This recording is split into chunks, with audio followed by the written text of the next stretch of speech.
Marada etraplara gatnayan awtobuslaryň hereketi 15-nji noýabra çenli togtadyldy. Türkmenistanyň Mara sewtini etraplaryň arasyna gatnayan awtobuslaryň hereketi 15-nji noýabra çenli gaýtadan togtadyldy. Bu karar sewti Aşgabatdan iweren inspektorlaryň sapar etmeginiň ýa-da kabul edildi. Azatlygyň habarçysyna görä soňky 2 hepde töre wagt berip paýtagtly barlawçylar Mara vilayatyna saparda bolup sewtiň çägine ýerleşen hastahanalarda, mekteplerde, liseýlerde, orta hüner mekteplerine, ýokary bilim edarasyna hemde beýleki käbir edara karhanalarda barlyk işlerini geçirdi. Inspektorlaryň Türkmenistanyň haýsy gödegçilik ýa-da kanun goraýjy edarasynyň iwerilenligi ma'lum näl. Ýöne azatlygyň habarçysy olaryň ähli pudoklarda barlyk geçirenliklerini habar berýär. Habarçymyza görä paýtagtly inspektorlar pandemiýanyň arasyna welayatda girdilen çäklendirmeleriň berja edilişini barlapdyrlar. Türkmenistanyň pandemiýa çäklendirmeleri geçen tomut bütün dünýä saglyk guramasynyň ýöretim missiýasynyň koronavirusdan azatlygyny aýdýan Türkmenistana sapar etmeginden sonra güýçlendirildi. Şonu halkara saglyk ekspertleriniň topar ýol başçysy Catherine Smallwood Türkmen häkimetlerini ýurtda COVID-19 barýaly hereket etmegi maslahat beripdi. Aradan geçen bir ýylyň dowamyny Türkmenistanyň hökümeti öz çägine koronavirus ýokunjuny gaýta-gaýta inkar edip gelýär. Smallwood ýa-ni ýakynda BBC beren interwýusynda Türkmenistanda koronavirusyň ýokdugyna şüphe beýan etdi. COVID-19 pandemiýasy eýem 2 ýyl wagt bäri dünýäde ýaýraýar. Ilmy nukta nazardan Türkmenistanda virusyň ýokdugyny göz getirmek kyn. Diýip bütün dünýä saglyk guramasynyň adatdan daşary ýagdaýlar boýunça baş ofiseri Catherine Smallwood BBC beren interwýusynda aýtdy. Mara welaýatyna koronavirus barýaly girdilen çäklendirmeler boýunça barlyklar bütün dünýä saglyk guramasynyň wekiliniň Türkmenistanyň koronavirus öňetirmelerine şüphe bildirýän wagtlar geçirilýär. İlkinjilik bilen Marada heniz ruhsat berilmänkä awtobuslaryň gatnawy çykarylmagy merkezden gelen barlykçylaryň gözüne iýildi.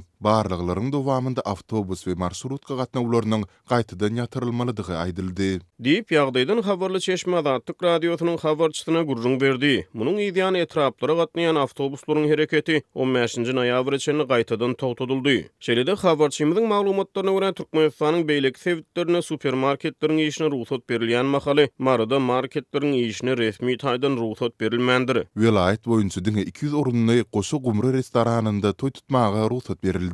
Diýip Marly ýaşaýjy Azatlyk radiosynyň habarçysyna gurrun berdi. Goşa gumry Marynyň administrativ merkeziniň bir taraplyk köçetiniň ugruna Belen Sewda we Dinjalyş merkeziniň gapdalyna ýerleşýär. Habarçymyzyň maglumatlaryna görä paýtagtly inspektorlar welaýatyň ähli etraplaryna aýlanyp käbir hususy dukanlaryň işine düýbünden ruhsat bermän olaryň ýapylmagyny tapşyryk beripdir. Barlawçylar bu tapşyryklaryň degişli dukanlarda arastaçylyk we dezinfeksiýa işleriniň dogry berjaý edilmezligi we kassalarda alyjylar bilen satyjylaryň arasyny aýnadan çäklendirme goýulmalygy bilen esaslandyrýarlar. Ýöne habarçymyz bilen anonimlik şertini gurrundaş bolan bir telekeçi hususy dukanlarda tapylan kemçilik bilen bagly para berip inspektorlaryň gözlerini ýumduryp bolýanyny aýdýar. Ýöne telekeçi sorulýan puluň mukdarynyň köpdügini sözüne goşýar. Galbertide Azatlygyň habarçysy bilen gurrundaş bolýan sewdegerler onsuz hem soňky wagtlarda sewdanyň haýallanyny aýdýarlar. Yerli idara karhanalarda barlyk geçiren inspektorlar habarçymyzyň maglumatlaryna görä bir näçe kemçilik tapyp olaryň 15-nji noýabra çenli düzeltilmegini tapşyrypdyrlar. Ýogtada çäklendirmeler ýene dowam edip biler diýip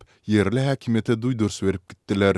Diýip ýagdaýdan habarly Çeşme Azatlyk radiosynyň habarçysyna gurrun berdi. Awtobus gatnawlarynyň ýatyrylmagy dukan bazarlaryň açylmazlygy adamlary kyn güne goýmaga dowam edýär. Diýip yerli ýaşaýjy Azatlyk radiosynyň habarçysyna gurrun berdi. Bu çäklendirmeler guralýan köpçülikliň çärelerinde ýerine ýetirilmeýär. Diýip ol sözüniň üstüne ýetirdi.